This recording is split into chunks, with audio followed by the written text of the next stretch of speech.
அப்பவும் அவர் தன்னால் எழுந்திருக்கலை. இந்த கால எவனன் இருக்கானே, அவன் தன் காலாலேயே தனக்கு காலனை உண்டாக்கின்ட்டான்.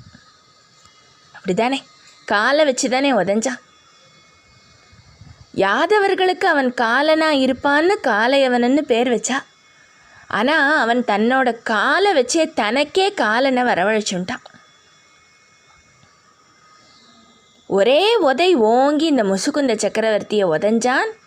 தேவேந்திரன் கொடுத்த வரம் அங்கே பலிச்சது.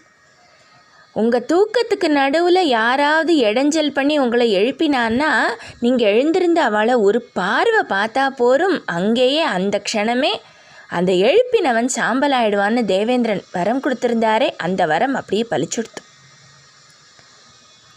காலையவனன் இருந்த இடம் தெரியாமல் அப்படியே அங்கேயே சாம்பலாகி விழுந்துட்டான்.